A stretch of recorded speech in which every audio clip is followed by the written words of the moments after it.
శుక్లాంబరధరం విష్ణుం శశివర్ణం చతుర్భుజం ప్రసన్నవదనం ధ్యాయేత్ సర్వవిఘ్నోపశాంతయేత్ అగజానన పద్మార్కం గజాననమహర్నిశం అనేకదంతం భక్తానాం ఏకదంతముపాస్మహే నాగేంద్రహారాయ త్రిలోచనాయ భస్మాంగరాగాయ మహేశ్వరాయ నిత్యాయ శుద్ధాయ దిగంబరాయ తస్మై నకారాయ నమః శివాయ గురుర్బ్రహ్మా గురుర్విష్ణు గురుర్దేవో మహేశ్వరః గురుర్సాక్షాత్ పరం బ్రహ్మ తస్మై శ్రీ గురవే నమః. నా ఈ ప్రేరణ కారణమైనటువంటి గురుదేవులు బ్రహ్మశ్రీ చాగంటి కోటేశ్వరరావు గారి పాదపద్మాలకు సభక్తిపూర్వకంగా నమస్కరిస్తున్నాను.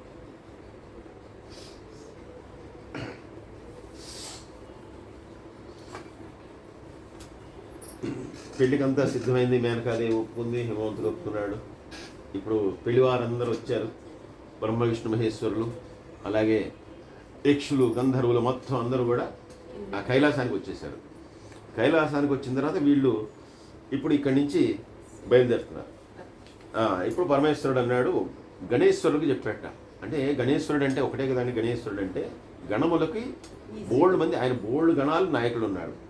వాళ్ళ పేర్లు శంఖకర్ణుడు, హేకరాక్షుడు, వికృతుడు, విశాఖుడు, పారిజాతుడు, వికృతాననుడు, దుందువుడు, కపాలుడు, సందారకుడు, కందకుడు, కొండక, విష్ణుంభుడు, పిప్పల, సనాదక, ఆవేశన, కొండ, పర్వతక, చంద్రతాపన, కాల, కాలక, మహాకాల, అగ్నిక, అగ్నిముఖ, ఆదిత్యమూర్ధ, గణావహ, సంహాన, కుముద, అమోఘ, కోకిల, సమంత్ర, కాకపోదాదర, సంతానక, మధుపింగ, కోకిల, పూర్ణభద్ర, నీల, చతుర్వర్ణ, కరణ, అహిరోముఖ, యజ్ఞాక్ష్వ, శతమన్యు, మేఘమన్యు, కాష్టాఘోడ, విరూపాక్ష, సుకేశ, వృషభ, సనాతన, కాలకేతు, షణ్ముఖ, చైత్ర, స్వయంప్రభు, లకులీశ, లోకాంతక, దీప్తాత్మ, దైత్యాంతక, భృంగిరిటి. ఈ భృంగిరిటి అనే ఆయన మీరు అంటే కేదారేశ్వర చేసుకుంటే కనుక ఆ కథలో వస్తాడు. ఆ భృంగిరిటి అనేటటువంటి ఆయన భృంగిరిటి, దేవప్రియ, అశని, భానుక, ప్రమథ, వీరభద్ర, ఇన్ని పేర్లు చెప్పారండి. ఇలాంటి అసంఖ్యాకమైనటువంటి కోటాను కోట్ల గణాలు, అసంఖ్యాకమైన కోట్లాను కోట్ల గణాలు ఇవన్నీ బయలుదేరినాయి. ఇప్పుడు వీళ్ళందరూ కూడా బ్రహ్మాండంగా ఉత్సవాలు చేసుకుంటూ వెళ్తున్నారు. వీళ్ళందరూ కూడా టపాకాయలు పేల్చుకుంటారు. తర్వాత ఎవరికి వాళ్ళు హడావిడి చేస్తున్నారు, భీరీలు మోగిస్తున్నారు. చాలా రణగణధ్వనులు. ఆకాశం అంతా అంత ముందే చెప్పినట్టుగా మొత్తం కూడా వీళ్ళందరూ వచ్చేటప్పుడు అంతా కూడా ఆకాశం అంతా కూడా జామ్ ప్యాక్ అయిపోయింది. ఎవరికి కూడా ల్యాండింగ్ అవ్వట్లేదు విమానాలు. సరే, ఇవన్నీ అయిపోయినాయి. ఇలా వచ్చిన తర్వాత ఇప్పుడు ఆ పరమేశ్వరుడు కూడా చక్కగా ఈ గణాల అన్నిటి వెనకాల బయలుదేరి వెళ్తూ ఉంటే ఈయన యొక్క చండీదేవి ఈ ఉత్సవాన్నంతా కూడా ఆవిడ ఆర్గనైజ్ చేస్తుంది. చండీదేవి మొత్తాన్ని ఈ వెళ్ళే వాళ్ళందరినీ కూడా ఆర్గనైజ్ చేస్తూ ఉంది. ఆవిడ ఒక సర్పాభరణ విభూషణమైనటువంటి ఉన్నతమైనటువంటి ఒక దీనిలో కూర్చుని ఆవిడ వెళ్తోంది. దాని కింద ఒక వాహనం ఉంది, అదేంటంటే ప్రేతం.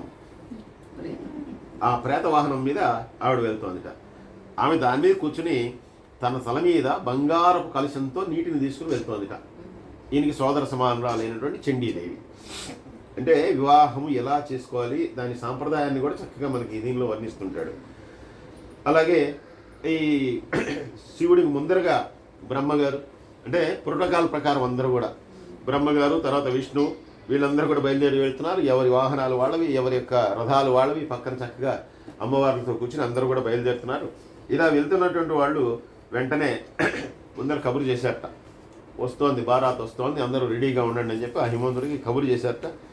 ఇప్పుడు ఈయన తన యొక్క వృషభ వాహనం మీద బయలుదేరి పరమశివుడు బయలుదేరి వెళ్తూ ఉన్నాడు. ఇలా అందరూ కూడా బయలుదేరి వెళ్తుండగా ఈ వార్తనంటే వాళ్ళందరూ తరలి వస్తున్నారు, పెళ్లి వాళ్ళందరూ కూడా తరలి వస్తున్నారు అని చెప్పి ఆ హిమవంతుడికి తెలిసింది.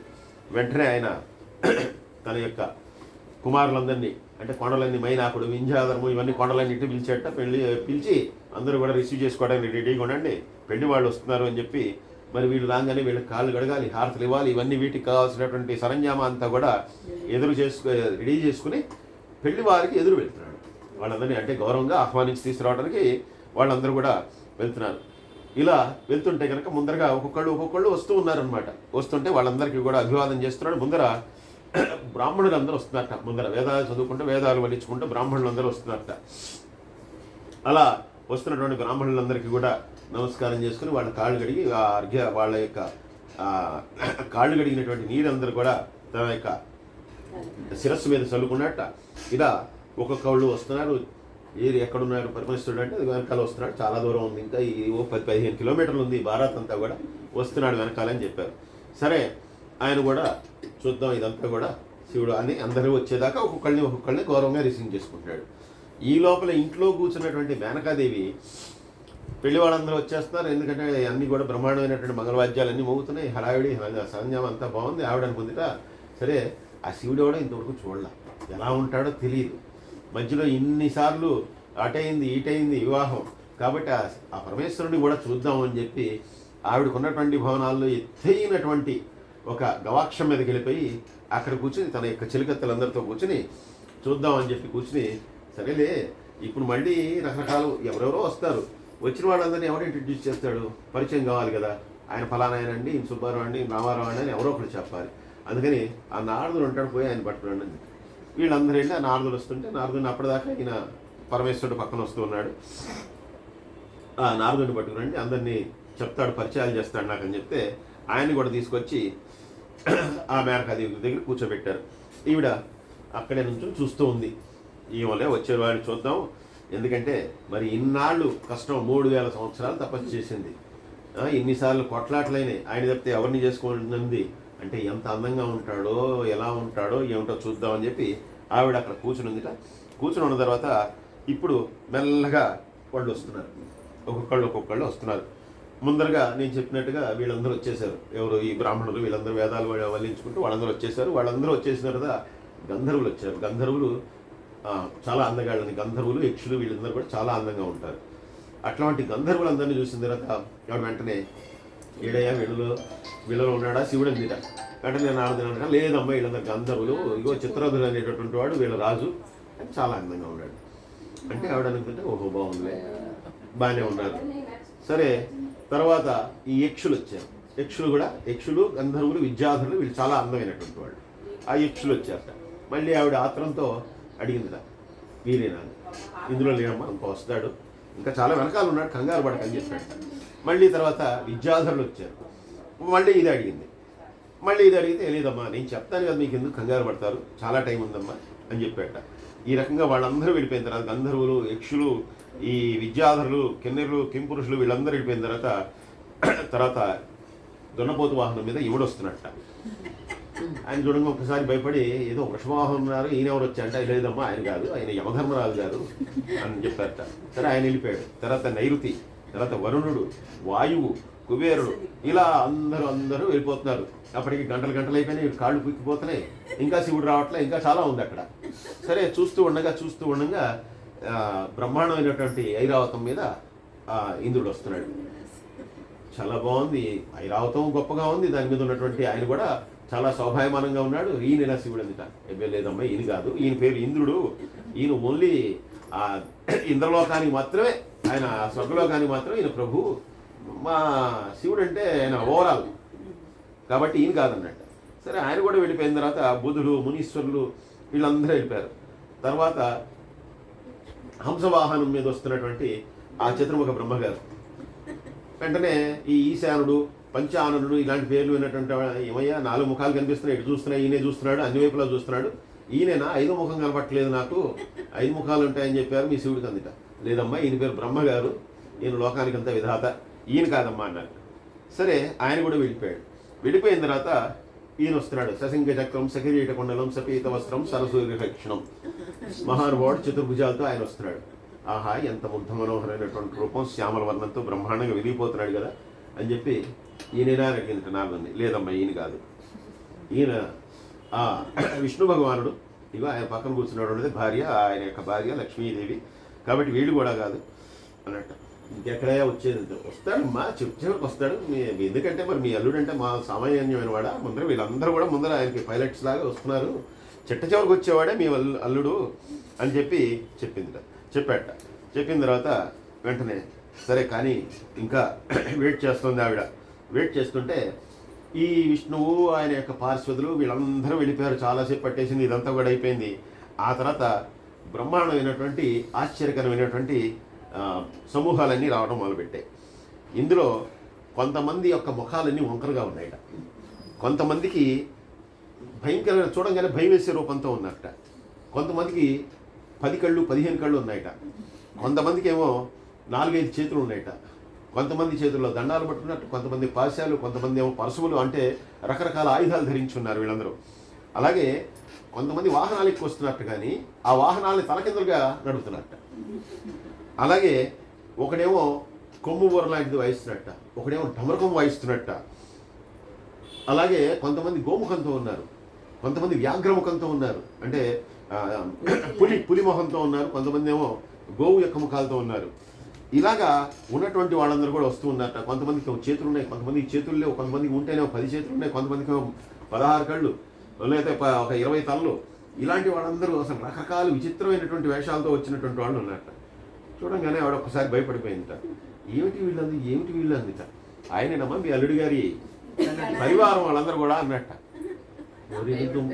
వీళ్ళే ఇలా అంతకుముందేమో ఎప్పుడైతే చిత్రాంగదుని వాళ్ళందరినీ చూసిందో, అబ్బో వీళ్ళే ఇలా ఉంటే కనుక మా అల్లుడు ఎలా ఉంటాడో అనుకున్న ఆవిడ ఎప్పుడు వీళ్ళని చూసిన తర్వాత, అమ్మో వీళ్ళే ఇలా ఉంటే కనుక వీళ్ళ నాయకుడు ఇంకెలా ఉంటాడో అని చెప్పి ఆవిడ కొంచెం సందేహంగా భయంగా ఈ రకంగా చూడటం మొదలుపెట్టింది. చూడంగా దూరంగా అప్పుడు వృషభ వాహనం మీద వస్తున్నటువంటి వాడు వస్తున్నాడు. దూరం నుంచి ఈవిడికి కనిపించాయి పంచానరుడు, 5 ముఖాలు కనిపించాయి. ఈయనే శివుడు అయ్యి ఉంటాడు అని కూడా పక్కన అదిగోనమ్మా ఆయన మీ అల్లుడు, ఆ వృషభ వాహనం మీద వస్తున్నటువంటి వాడే మీ అల్లుడు అని చెప్పాట. వస్తుంటే కళ్ళ మధ్యలో భయంకరంగా 3వ నేత్రం చూడంగానే ఈవిడికి భయం వేసింది. అలాగే అంగాల మీద అన్నిటి మీద కూడా ఒంటి నిండా కూడా భస్మం రాసుకున్నాడు, తల మీద ఏమో భయంకరమైనటువంటి జటాజూటం, అలాగే చంద్రుని యొక్క 10 చేతులు, దశబాహువులు, అలాగే ఆ దశబాహువుల్లో మళ్ళీ ప్రతి చేతిలో కూడా ఒక కపాలం, శరీరం మీదేమో పులి చర్మం కట్టుకుని ఉన్నాడు, చేతిలోనేమో పినాకం త్రిశూలం పట్టుకున్నాడు. అసలు చూస్తుంటేనే మిగిలిన భయంగా ఉన్నాడు. చూస్తుంటేనే మెడలోనేమో పురిలో మాల వేసుకున్నాడు. ఈ చేతులకి వాటికి అన్నిటికీ కూడా సర్పాలు చుట్టుకుని ఉన్నాయి, అవన్నీ కూడా బుస్సు అని ఎగురుతున్నాయి. అలాంటి దాంతో వృషభ వాహనానికి వస్తున్నాడు. ఎప్పుడైతే ఆయన అలా వస్తున్నాడో ఈయన మీలుడు అని చెప్పి ఎప్పుడు నారదుడు చెప్పాడో వెంటనే నడుచుకున్నాడు కాబట్టి డామర్ కింద పడిపోయినట్టంటే ఆవిడ ఇంకా సరే ఆవిడ పక్కన ఉన్నట్టు వాళ్ళందరూ కూడా కాసి నీళ్ళు వెళ్ళి ఉపచారాలని చేసి ఆ మేడ మీద ఎక్కడో కూర్చుంది. గవాక్షంలో 10 అంతస్తులు మాయగా పాపం ఆ రోజులు లిఫ్ట్ లేవు కాబట్టి కష్టపడి నడిచెళ్ళి ఉంటుంది. మెల్లగా తీసుకొచ్చి ఆవిడ రూమ్లో ఆవిడ కూర్చోబెట్టారట. వెంటనే ముందర నా కొడుకులు ఎక్కడ ఉన్నారో వాళ్ళని పిలవండి. మొత్తం పర్వతాలందరినీ పిలిచారట, మైనాకుడు వింధ్యాచరుడు వీళ్ళందరినీ. ఎవరి మీద ఉప్పల దగ్గర బుద్ధి ఉందా లేదా, ఏమిటిరా ఆయన ఏమిటి, ఆయన రూపం ఏంటి, చివరికి పోయి భలేవాడిని సెలెక్ట్ చేశారు మీరు, ఇట్లాంటి వాడిని మీరు సెలెక్ట్ చేసింది. ఏదైనా సరే నన్ను ఒక్కదాన్ని ఆడదాన్ని చేసి మీ అందరూ కూడా చాలా మోసం చేశారు, నేను మాత్రం ఇది ఒప్పుకోను. ఇది ఎంత ఘోరం చేశారు మీరు, అట్లాంటి వాడిని తీసుకొచ్చి నాకు అల్లుడుగా చేస్తారా, నేను సచిన ఈ పెళ్ళికి ఒప్పుకోను అని చెప్పి మళ్ళీ వచ్చి మొదటి వచ్చి. లేదమ్మా నువ్వు ఎలా అనుకున్నావు, కానీ ఆయన మొత్తం అందరికీ నాయకుడమ్మా, ఆయన ఆది పురుషుడు అంటే అసలు మాట్లాడి చంపేస్తారు ఒక్కొక్కడిని. మీ నాన్న నీ చుట్టుపక్కల రావద్దని చెప్పి ఏం చేస్తారు నాకు తెలియదు, మీ నాన్న అసలు నాకు కనపడకూడదు. అలాగే నారదుడు ఎక్కడ ఉన్నాడు, ఇప్పటిదాకా పక్కనే ఉన్నాడంటే ఆయన పక్కన వెళ్ళిపోయాడు. నారదుడు ఎక్కడ ఉన్నాడు ఆయన పట్టరండి. అలాగే అప్పుడు గడ్డాలు మీసాలు వేసుకుని వచ్చారు సప్తఋషులని, వాళ్ళతో వెనకాల అరుంధతి ఇలాంటి వాళ్ళు అందరూ వచ్చారు, వాళ్ళు కూడా తీసురండి, ఒక్కొక్కటి గడ్డం లాగేస్తాను చేతి పట్టుకుని అని చెప్పి ఈవిడ చాలా కోపంతో క్రోధంతో వీళ్ళందరితో మాట్లాడుతూ విపరీతంగా ఏడుస్తూ ఇలాంటి వాడిని నేను చేసుకుంది. అసలు ఏదో నా ఒళ్ళంతా కూడా ఏదో చక్కగా అమ్మాయి పెళ్లి కదా అని చెప్పి అంగరాగాలన్నీ పూసుకోవాల్సిన దాన్ని ఏదో బురద పూసుకున్నట్టు ఉంది నాకు. అసలు నేను ఈ పెళ్లికి ఒప్పుకోను నేను ఎట్టి పరిస్థితిలో, ఇలాంటి వాడిని నేను అల్లుడిగా చేసుకునేదని చెప్పి అనుకుంటే లోపల పార్వతీదేవి కనిపించింది. వెంటనే పార్వతీదేవిని కూడా ఏమైందమ్మా నీకు, ఈయన కోసం 3000 సంవత్సరాల తపస్సు చేయాల్సింది 3 గంటలు కూడా వేస్ట్.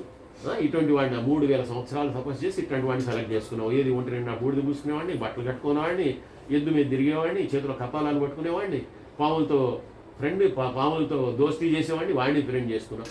నేను ఈ పెళ్లికి ఒప్పుకోను, అసలు నిన్ననే ఉపయోగంలే, నీకు అసలు ఇదంతా చేసింది మాది తప్పు, ఒప్పుకున్నది మాది తప్పు అని చెప్పి ఇంకా ఆడవాళ్ళు ఏమని తిట్టుకుంటారండి, అవన్నీ తిట్టుకుంటారు. అసలు నాకు పుట్టకపోయినా బాగుండేది, నువ్వు ఏ దరిద్రం లేకపోయేది, లేదు పుట్టంగా చచ్చిపోయినా బాగుండేది, అప్పుడు కూడా ఇంత బాధపడేది కాదు. స్త్రీలు ఎలాగైతే సహజంగా మాట్లాడుకుంటారో అనుకుంటారో అవన్నీ మాట్లాడుకుంటారు. అసలు నా గర్భం అప్పుడే విచ్ఛిన్నం అయిపోతే పోయి ఉండేది, ఇవన్నీ కూడా నేను చూసేవాడిని కాదు. అంతేకాదు నువ్వు చిన్నప్పుడు పుట్టినప్పుడే కనుక ఏ రాక్షసులు నేను ఎత్తుకుపోయి నేను తినేసి ఉంటే బాగుండేది, అప్పుడు కూడా ఇదే కాదు అని చెప్పి ఇలా ఆవిడ ఏడుస్తూ ఏడుస్తూ ఏడుస్తూ భూమి మీద పడి మళ్ళీ శోకాలు పెట్టుకుంటూ స్పృహకి పడిపోతుంది. అప్పుడు ముందర బ్రహ్మగారు వచ్చారు. బ్రహ్మగారు వచ్చి, అమ్మ నువ్వు కంగారు పడకు, ఆయన రూపాన్ని చూసి నువ్వు చాలా మాయలో పడిపోతున్నావు, అది కాదు అసలు రూపము, నువ్వెందుకు ఇంత మాయలో ఉన్నావు అని చెప్పి అన్నట్టు. ఆయన నా దగ్గరికి ఎవ్వరు రావద్దు ఇప్పుడు ప్రస్తుతం, అసలు మా ఆయన అయితే చుట్టుపక్కలకు కూడా రావద్దు, ఎవ్వరు రావద్దు నా పక్కలకి, మీరు వెళ్ళిపోండి, మీరేం చెప్పినా కూడా వినేటటువంటి దీనిలో నేను లేను, అందువల్ల ఎందుకంటే నాకు తీవ్రమైనటువంటిది శోకం వస్తుంది, అందువల్ల మీరు వెళ్ళిపోండి అని చెప్పి పంపించేసింది. వెంటనే అప్పుడు వశిష్ఠాది సప్తర్షులందరూ కూడా వచ్చారు. వాళ్ళు వచ్చి అమ్మ ఏదో మేము వివాహం చేద్దాం అనేటటువంటి కోరిక వచ్చి నీకు 4 మంచి మాటలు చెప్పి ఇవన్నీ కూడా చేస్తే నువ్వు మళ్ళీ హఠానికి వచ్చేసావు, మళ్ళీ మొత్తం ఒప్పుకున్నది దానివి మళ్ళీ ఇప్పుడు ఒప్పుకోనని చెప్పి మళ్ళీ పేచి పెట్టడం మొదలు పెట్టావు, ఇదేం పని తప్పమ్మా, ఈ వివాహం జరగాలి అని చెప్పారు. అప్పుడు ఆవిడంతా, మీరు అసలు నాకు ఫస్ట్ వచ్చిన కోపానికి మిమ్మల్ని ఏం చేస్తారో నాకు తెలియదు, కానీ మీరు సప్తర్షులు కాబట్టి బ్రాహ్మణులు కాబట్టి మిమ్మల్ని ఏం చేయట్లేదు, కావాలంటే మా అమ్మాయిని 100 ముక్కలు చేస్తాను, అంతేగాని ఆ శివుడికి మాత్రం ఇచ్చి పెళ్లి చేయను, అసలు మీ అందరూ నాకేం చెప్పద్దు, అనవసరంగా నాకు చెప్పి నన్ను ఇబ్బంది పెట్టద్దు, మీరు వెళ్ళిపోండి అని చెప్పి వాళ్ళందరికీ కూడా మళ్ళీ గట్టిగా చెప్పింది. సార్ ఇంకా లాభం లేదని చెప్పి హేమంతుడిని పిలుచుకొచ్చారు. నువ్వే చెప్పాయా మీ ఆవిడకి అని చెప్పి ఆయనే వచ్చాడు. రాగానే అప్పటికి అంటే చాలాసేపు అయిపోయింది, అందరూ వచ్చి ఒక్కొక్కళ్ళు చేస్తున్నారు, అంతకుముందు అయితే చుట్టుపక్కలకు కూడా రాని వద్దు, నేనేం చేస్తానో నాకు తెలియదు అన్న ఆవిడ అందుతా, ఎంతైనా భర్త కదా, ఏమి సెలక్షన్ ఇది, ఎటువంటి వాడిని సెలెక్ట్ చేసావు, నన్ను కూడా చెయ్యి అని చెప్పి నన్ను కూడా ఒప్పించావు కదా, నువ్వు కావాలంటే మన అమ్మాయిని తీసుకెళ్ళి నీది యొక్క ఎత్తైన శృంగాలు ఏవో ఉంటాయో అంటే శిఖరం ఏదైతే ఉంటుందో అక్కడి నుంచి తోసి, లేదు మెడకు తాడు కట్టు, సముద్రంలో బారే, ఇంకేం చేస్తావో చెయ్యి, కానీ వికృత రూపంతో ఉన్నటువంటి ఆ రుద్రుడికి మాత్రం నీ పిల్లని ఇచ్చావా నేను నా శరీరాన్ని వదిలిపెట్టేస్తాను, పొరపాటును కూడా పెళ్ళికి నేను ఒప్పుకోనని చెప్పి మళ్ళీ కూర్చుంటాను. ఈయన మళ్ళీ ఎలా కాదు, ఆయన సకల సృష్టికి కారణభూతమైనటువంటి వాడు, నువ్వు కేవలం ఆ రూపాన్ని చూసి నువ్వు ఇలాగ భ్రమపడుతున్నావు, అందువల్ల దీనికి ఒప్పుకోకు అని చెప్పి అన్న తర్వాత పార్వతీదేవి ఇప్పుడు వచ్చి,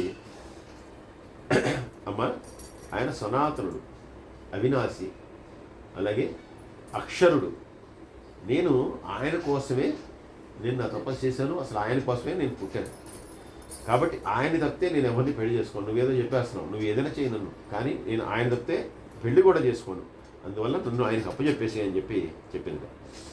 అప్పుడు ఆవిడ మళ్ళీ పార్వతీదేవిని దూషిస్తూ ఆవిడ బెదిరిస్తూ, నేను పొరపాటును కూడా ఈ పెళ్లి చేయను, నేను ఒప్పుకోను, కావాలంటే నువ్వు వెళ్ళిపో, అంతేగాని నేను మాత్రం చేయను అని చెప్పి మళ్ళీ అనేసరికి ఇంకా ఎవరి వల్ల కావట్లేదు, ఆవిడని సమాధానపరచడం ఎవరి వల్ల కావట్లేదు. అప్పుడు శ్రీ మహావిష్ణువే వచ్చాట, లక్ష్మీదేవిని తీసుకుని ఆయన వచ్చి నువ్వు శివుని యొక్క తత్వాన్ని నీకు తెలియట్లేదు, ఆయన నిర్గుణుడు అలాగే సగుణుడు, అంటే ఏ గుణములు లేనటువంటి వాడు, గుణములు కలిగినటువంటి వాడు, ఆయన నీకు ఎలాగైతే కురూపిగా కనిపించాడో అలాగే అత్యంత సౌందర్యవంతుడు కూడా, నువ్వు ఎలా చూస్తే అలా కనిపిస్తాడు, అలాగే అందరి చేత సేవింపబడేటటువంటి వాడు, అసలు సప్తర్షులందరికీ కూడా ఆశ్రయమైనటువంటి వాడు, అసలు ఆయన రూపం ఇది అని చెప్పి ఇంతవరకు ఎవడు చెప్పలేకపోయాడు, కానీ నువ్వు చూసుకున్నటువంటి ఏదో రూపాన్ని అదే రూపం అని చెప్పి అనుకుంటున్నావు, అందుకని ఒక చిన్న ప్రాణి దగ్గర నుంచి సకల ప్రాణకోటిని ఉత్పత్తి చేసేది ఆయన్ని, లయం చేసేది ఆయనే, అటువంటి వాడు నీ దగ్గరకు వచ్చి నీ కూతురిని అర్థించి వివాహం చేసుకోబోతున్నాడు, కాబట్టి నువ్వు ఆయనకిచ్చి వివాహం చేయడమే ఉత్తమం, కానీ ఇలా పిచ్చి పిచ్చి భ్రమలకు లోను కాకు అంటే, సాక్షాత్తు మేనకాదేవి లాంటి ఒక స్త్రీ, అందులో ఎవరికి ఆవిడ మనం చెప్పుకున్నాం పితృదేవతలందరికీ కూడా కూతురు, పితరులకి కూతురు, సో విష్ణు అవన్నీ గుర్తు చేశాడు. అంటే అటువంటి ఆవిడకి ఇంత భ్రమ ఎందుకు వచ్చిందంటే, మనకి అనుక్షణం కూడా మనం అటువంటి మాయ అనేటువంటి దానిలో కప్పబడిపోతాం. ఈ క్షణంలో మనం ఇక నుంచి ఇలా ఉందాం అనుకున్నా కూడా మళ్ళీ మాయ మోహం చేత మళ్ళీ మన యథాస్థితికి మనం వచ్చేస్తాం. అలాగా ఈ మేనకాదేవిని ఎన్నిసార్లు మార్చినా కూడా మళ్ళీ ఆవిడ యథాస్థితికి వచ్చేస్తుంది. ఆవిడ యథాస్థితికి వచ్చేసిన తర్వాత ఇటువంటి వికారాలన్నీ కూడా కనబడుతున్నాయి ఆవిడకి. అంతకుముందు అదే పరమేశ్వరుడు ఎలా ఉన్నాడని చెప్పారు, ఆయనకు ఆ సర్పాలే ఆభూషణాలు అయిపోయినాయి. చంద్రుడేమో బ్రహ్మాండంగా, మరి చంద్రుడు కిరీటంగా ఉంటే అంతకంటే శోభాయమానంగా ఉంటుంది. చంద్రుడు ఆకాశంలో చూస్తేనే ఆనందంగా ఉంటుంది. అటువంటి చంద్రుడు ఆయన కిరీటం అయిపోయాడు. ఆయన బ్రహ్మాండమైనటువంటి ఆ వృషభం ఎలా కావాలంటే అలా కనిపిస్తుంది. ఆ వృషభ వాహనం మీద వలుస్తున్నాడు. అలాగే ఆయన కట్టుకున్నటువంటి ఆ పులి చర్మం కాస్త బ్రహ్మాండమైనటువంటి వస్త్రాలుగా మారిపోయింది అని చెప్పారు. కానీ ఇప్పుడు మళ్ళీ ఈవిడ చూసేసరికి ఈ రకంగా అయిపోయింది. కాబట్టి నీకు ఇది అంతా కూడా నీ మాయ, నీ భ్రమ. ఆ భ్రమను తొలగించుకో. భ్రమను తొలగించడం కనుక ఆయన యొక్క నిజమైనటువంటి రూపం నీకు కనిపిస్తుంది అని చెప్పిన తర్వాత, ఇప్పుడు విష్ణువు చెప్పిన తర్వాత కొంచెం తగ్గి ఈవిడ కొంచెం మెత్తబడిన తర్వాత అసలు మీ అమ్మాయి పుట్టడానికి కారణమే నీకు కూతురుగా ఆవిడ వచ్చిందంటే ఏంటనుకున్నావు? సాక్షాత్తు సతీదేవి, ఆవిడ జగదంబ. ఆవిడ నీ కూతురుగా రావటం నీ అదృష్టం, మా ఈ దేవతల యొక్క అదృష్టం. ఆవిడ కారణ జన్మురాలు. కేవలం పరమేశ్వరుడి యొక్క అర్ధాంగి కావటానికే ఆవిడ పుట్టింది. కాబట్టి పరమేశ్వరుని తప్పితే ఎవరిని ఆవిడ చేరదు. కాబట్టి ఇదంతా నీకు అనేక సార్లు చెప్పినా కూడా ఎప్పటికప్పుడు నువ్వు మాయతో మళ్ళీ దాన్ని అంతా కూడా విస్మరిస్తున్నావు. అందువల్ల ఆ శివుని యొక్క మహాత్మ్యాన్ని తెలుసుకో. అంతేగాని శివుని యొక్క రూపాన్ని చూసి నువ్వు బెదిరిపోకు అని చెప్పన్న తర్వాత ఇన్ని మాట్లాడిన తర్వాత, సరే ఏదో పెద్దవాడివి, మీ అందరూ చెప్తున్నారు కాబట్టి వెంట అయితే ఆ రూపంలో శివుడు కనపడితే మాత్రం నా వల్ల కాదు. నేను నాకు ఇవ్వలేను, చూస్తూ దాని గొంతు కొయ్యలేను. అందుకని శివుడు నాకు సుందర రూపంలో కనుక కనిపిస్తే తప్పకుండా నేను చేస్తాను అంట. వాళ్ళు చెప్పారట, నువ్వు ఎలా అనుకుంటే అలా కనిపిస్తాడు, వెళ్ళి చూడు. ఇప్పుడు చూడు నీకు సుందర రూపంలో కనిపిస్తాడు అన్నదాన్ని మళ్ళీ పైకి వెళ్ళిన తర్వాత చూస్తే కనుక ఇప్పుడు కోటాను కోట్ల సూర్యుల తేజస్సుతో సమానమైనటువంటి తేజస్సు కలిగినటువంటి వాడు, సర్వాంగ సుందరుడు, విచిత్ర వస్త్రాలన్నింటినీ కూడా కట్టుకున్నటువంటి వాడు, నానాభరణ భూషితుడు, అలాగే ఆ చంద్రుడినే తన యొక్క కిరీటంగా ధరించినటువంటి వాడు అయినటువంటి ఆ పరమేశ్వరుడు ఇప్పుడు ఆవిడికి కనిపించాడు. ఆయనకి సూర్యుడు చంద్రుడు ఇద్దరు చెరువైపు కూడా ఉండి వాళ్ళిద్దరు కూడా చిత్రం పడితే గంగా యమునలు ఇద్దరు కూడా చామరం తీసుకున్నట్టు ఆయనకి. అలాగే అనేక మంది ఆయన వెనకాల మళ్ళీ చూస్తే పక్కన ఉన్నటువంటి విష్ణువు అక్కడ పక్కన ఆయనకి పక్కనే ఉండి వాళ్ళందరూ విష్ణువు, బ్రహ్మగారు, వెనకాల ఇంద్రుడు, వీళ్ళందరూ కూడా ఆయనతో పడిచి నడిచి వస్తున్నారట. కుబేరుడు మొదలైనటువంటి వాళ్ళందరూ కూడా చూసి అప్పుడు ఓహో ఇది కదా అసలు పరమేశ్వరుడు అంటే, ఇంతవరకు నేను ఏదో మాయలో పడిపోయి ఇలా చేశాను అని చెప్పి వీడు వెంటనే ఏదైనా సరే గొప్ప తపస్సు చేసి నా పుత్రికి చాలా మంచి పని చేసింది, ఇటువంటి పరమేశ్వరుణ్ణి అర్ధాంగిగా పొందగలిగింది, నేను తెలియకుండా ఈ మాయలో పడిపోయి చాలా తప్పుగా అందరినీ కూడా నిందించాను, దూషించాను అని చెప్పి ఆవిడ లెంపలు వేసుకుని పక్కనే ఉన్నట్టు నారదుడితోటి, నేను చాలా దూషించానయ్యా, అందరిలోకి అధముమన్నాను, నువ్వే ఇదంతా చేసావని చెప్పి తిట్టాను, అలాగే సప్తర్షులను దూషించాను, అందరూ కూడా నన్ను క్షమించండి అని చెప్పి ఆవిడ వెంటనే అక్కడి నుంచే ఆ భగవంతుడైనటువంటి పరమేశ్వరుణ్ణి స్తుతించి వెంటనే మిగిలినటువంటి సేవకులందరితో చెప్పింది ఈ వివాహానికి తగినటువంటి ఏర్పాట్లని కూడా చేయండి అని చెప్పి. ఎప్పుడైతే ఆ మాట చెప్పిందో ఆవిడ వెంటున్నటువంటి ఆ స్త్రీలందరూ కూడా వెంటనే ఆ వివాహానికి ఏర్పాటు చేయడానికి వాళ్ళందరూ కూడా ముందర ఆయనకి పూజ చేయడానికి కదిలి ముందుకు వెళ్ళాక ఆ పరమేశ్వరుడికి పూజలు చేశారు. పూజలు చేసి ఆయన చక్కగా కాళ్ళు గడిగారు, ఆయనకి ఎర్రనీళ్ళు దిష్టి తీశారు, అలాగే హారతలు ఇచ్చారు. హారతలు ఇచ్చిన తర్వాత ఆయన్ని లోపలికి తీసుకొస్తున్నారు. ఎప్పుడైతే లోపలికి తీసుకొస్తున్నారో ఈ పైన ఉన్నటువంటి మేనకాదేవి మళ్ళీ కిందకు వచ్చేసి ఆవిడ యొక్క పరిచారికలతో మళ్ళీ ఆవిడ కూడా వెళ్ళిపోయి ఆవిడ ఋషిపత్నులు వీళ్ళందరూ కలిసి ఆ పరమేశ్వరుడికి హారతి ఇచ్చారట. హారతికి ఇచ్చిన తర్వాత ఇప్పుడు ఆ అల్లుడి యొక్క శోభను చూసి ఈవిడ అమిత ఆనందపడిపోతుంది. అంటే ఎంత అందంగా ఉన్నాడు, ఏదో నేను మాయలో పడిపోయాను, ఏదో అనుకున్నానని చెప్పి ఇదే మాటను మాటిమాటికి స్మరిస్తూ మా అమ్మాయి అదృష్టవంతురాలే అని చెప్పి ఇలా అనుకుంటూ ఆవిడ చాలా ఆనందపడుతూ ఇప్పుడు పార్వతీదేవిని కూడా చూసి, నువ్వు నిజంగా అదృష్టవంతురాలి, నా కడుపున చాలా నాకు ఆనందం కలిగించావు, నువ్వు పరమేశ్వరుడు లాంటి వాడిని కోసం ఇంత తపస్సు చేసి సాధించావు అని చెప్పి చెప్పిన తర్వాత ఎప్పుడైతే హారతి ఇచ్చి ఆయన్ని లోపలికి తీసుకొచ్చారో వెంటనే వీళ్ళందరూ కూడా ఉత్సవాలు చేసుకోవడం మొదలుపెట్టారు. ఆ తర్వాత ఈయన్ని తీసుకెళ్ళి ఆ విడిదింటికి ఆయన ఉండాల్సిన ఇంట్లో పంపించిన తర్వాత ఇప్పుడు పార్వతీదేవిని కొంతమంది పరిచారికలతో అంటే మిగిలినటువంటి ఈ తన యొక్క వీళ్ళందరూ సేవకులందరితో కలిపి ఆవిడ్ని కులదేవతను పూజించడానికి ఆవిడ పంపించింది. వెంటనే ఆవిడ కావాల్సినటువంటి ఆ సంభారాలని తీసుకుని ఆవిడ బయలుదేరి కులదేవతను పూజించడానికి ఆవిడ బయలుదేరితే ఆవిడ బ్రహ్మాండమైనటువంటి ఆభరణాలను వేసుకుంది. అలాగే చక్కగా పాదాలకు మంజీరాలు పెట్టుకుంది, చెవులకు కుండలాలు పెట్టుకుంది. దాంతో సర్వాంగ సుందరంగా ఉన్నటువంటి ఆ పార్వతీదేవి తన యొక్క కులదేవతను పూజించడానికి ఆవిడ వెళ్ళి అంబికాదేవిని పూజించి తర్వాత బ్రాహ్మణులందరితో కలిసి బ్రాహ్మణ పత్నులతో కలిసి ఆవిడ మళ్ళీ ఇంటికి వచ్చేసిందట. ఇంటికి వచ్చిన తర్వాత అక్కడేమో విడిదింట్లో తిరిగి బ్రహ్మాండంగా కావాల్సినటువంటి ఏర్పాట్లన్నీ చేస్తున్నారు.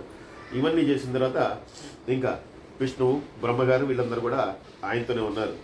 ఇంకా కన్యాదాన సమయం అయింది. వివాహం అంటే అమ్మవారిని అయ్యవారి చేతిలో పెట్టేటటువంటి సమయం అయింది. బ్రహ్మాండంగా వేడుకలు జరిగిపోతున్నాయి. ఎక్కడ చూసినా కూడా హిమవత్ పర్వతం అంతా కూడా వేడుకలు జరిగిపోతున్నాయి.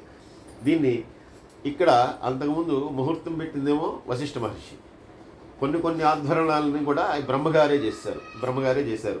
ఇప్పుడు ఈ వివాహాన్నంతా కూడా మరి అంటే ఈయన తరఫున బ్రాహ్మణుడు ఉండాలి, ఆయన తరఫున బ్రాహ్మణుడు ఉండాలి, ఇద్దరు బ్రాహ్మణులు ఉండాలి.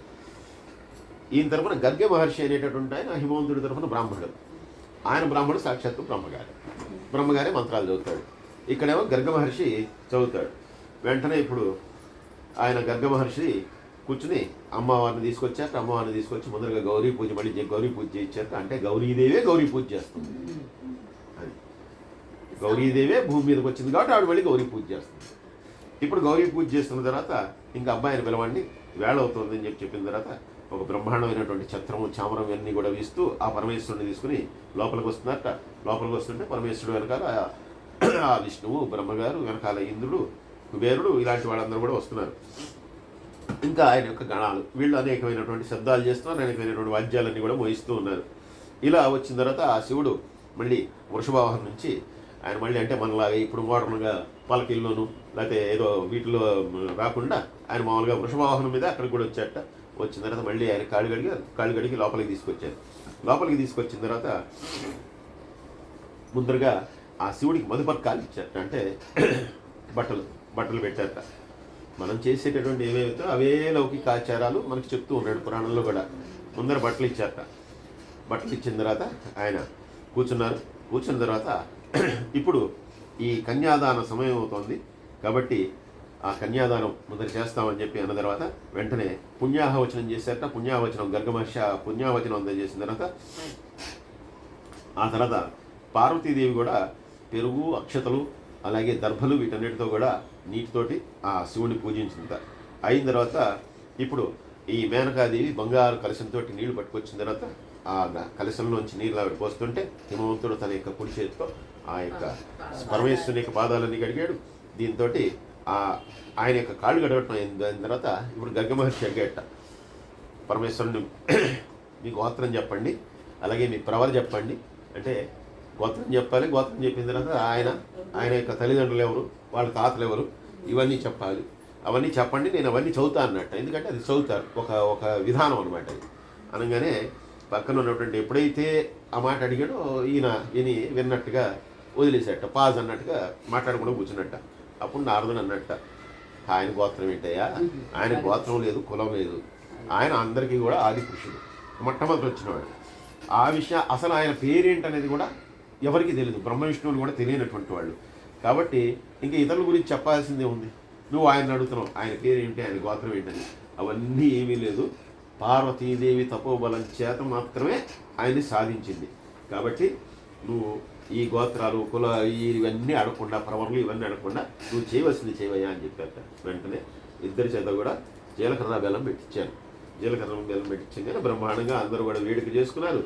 ఆ తర్వాత ఇమాం కన్యాం తుభ్యమహం దదామి పరమేశ్వర భార్యార్థం పరిగృహ్ణీష ప్రసీద సకలేశ్వర అని చెప్పి, మా అమ్మాయిని నీకు ఇస్తున్నాను కాబట్టి ఈవిడ్ని పత్నిగా స్వీకరించండి, ఈ భార్యగా స్వీకరించండి అని చెప్పి ఈయన అడుగుతూ కన్యాదానం చేశాట. కన్యాదానం అయిపోయింది, అనేకమైనటువంటి మంత్రాలు అవన్నీ జరిగాయి. ఇదంతా అయిపోయిన తర్వాత హిమవంతుడు నేను కృతార్థుండయ్యాను, అమ్మాయిని కన్నందుకు చక్కగా ఒక మంచివాడి చేతిలో పెట్టాను అని చెప్పి ఈయన కూడా అనుకున్న తర్వాత ఆ తర్వాత ఇప్పుడు ఈయనకి 1 కోటి ఏనుగులు, అలాగే 10 కోట్ల గుర్రాలు, తర్వాత రథాలు, బోళ్ళని రత్నాలు, రాసులు ఇవన్నీ కూడా కానుకలుగా ఇచ్చాట హిమవంతుడు.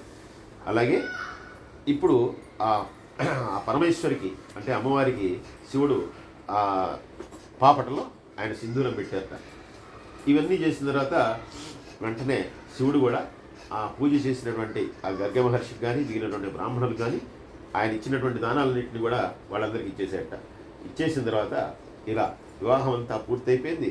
అప్పుడు అందరూ కలిసి మళ్ళీ వీడిదింటికి మళ్ళీ బయలుదేరి వెళ్ళిపోయారు. వివాహం అయిపోయింది, ఇంటికి వెళ్ళిపోయారు.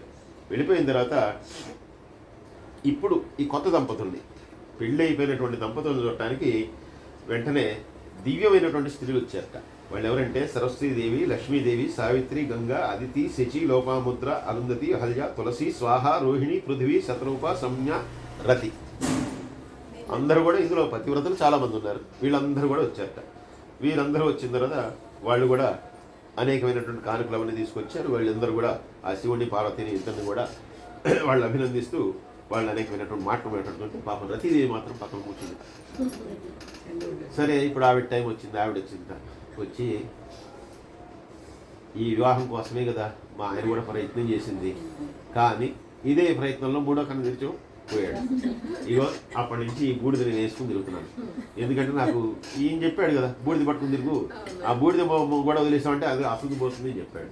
అదో ఇగో రెడీగా పట్టుకున్న క్యారీ బ్యాగ్లో వేసుకుని వస్తున్నాను. ఎలాగో అలాగా ఇప్పటికైనా కరుణించవయ్యా. ఎందుకంటే ఆయన ఏది కనుక్కున్నాడో అది జరిగింది. అది జరగకపోతే కదా, సరే ఏదో తప్పు చేశాడు, ఎలాగో అలాగ మళ్ళీ ఆయనకి ప్రాణం ఇవ్వు, మళ్ళీ నాకు ఒక్కదానికి కనిపిస్తాను, అలా కాదు, ఎన్నాళ్ళు ఆయన లేకుండా ఉంటాను. ఎప్పుడో చెప్పావు, ఎప్పుడో ద్వాపరయుగంలో కృష్ణుడు రావటం, ఆ కృష్ణుడికి ప్రద్యుమ్నుడు పుట్టడం, ఇవన్నీ ఎప్పుడు జరిగాను, ఎప్పుడు చేశాను, ఈ లోపల నా భర్త లేకుండా చూడాలా అని చెప్పి వీడు కాస్త దీనంగా మొహం పెట్టి ఆడంగానే పక్కన ఉన్న స్త్రీలందరూ కూడా, వీళ్ళందరూ కూడా, వచ్చిన వాళ్ళందరూ కూడా ఏదో కొంచెం ఏదో రికమెండేషన్ చేశారట, ఇచ్చేయాలి. వెంటనే ఆయన ఒకసారి ఆ బూడిద కుప్ప మీద ఆయన ఒకసారి దృష్టి ప్రసరింపజేయగానే వెంటనే ఈయన ధనుర్బాణాలతో ఎలా అయితే మరణించాడు, బూడిద కుప్పగా ఆకాశంలో ఉన్నటువంటి వాడు మళ్ళీ అదే రూపంతో లేచి నుంచినట్ట. నుంచోగానే ముందర ఆయన కాళ్ళ మీద పడిపోయి, నేను తప్పు చేశాను, క్షమించండి, మీ మీద బాణాన్ని వేయటం అనేటటువంటిది నా మూర్ఖత్వం. సరే ఇది దేవకార్యం అని చెప్పేసరికి నేను కూడా చేయవలసి వచ్చింది, కానీ ఆకతాయితనం కోనో లేదంటే కావాలనో చేసింది కాదు, కాబట్టి నన్ను కూడా క్షమించండి అన్నది. సరే జరిగిందంతా కూడా అయిపోయింది, ఓకే నేను నిన్ను క్షమించానయ్యా, ఏదైనా వరం కోరిక ఇస్తాను అన్నట్టు. అమ్మమ్మో ఏం వద్దు, వరం వద్దు, కోపం వద్దు, ఎందుకు వచ్చింది నీ కోపానికి ఒకసారి మాడి వచ్చే నాకేం వద్దు అన్నట్టు. లేదు లేదు ఇస్తున్నాను, వరం ఇస్తున్నాను, ఏదైనా కోరుకో అన్నట్టు. ఆయన అన్నట్టు ఏమక్కర్లేదు, నిరంతరం మీ పాదాల మీద నాకు భక్తి ఉంటే చాలా, అంతకంటే ఏముంది నాకు. అలాగే నేను ఎప్పుడు ఆనందంగా ఉండేట్టు, మీ పాదాల మీద భక్తి ఉండేట్టు నన్ను అనుగ్రహించండి అన్నట్ట.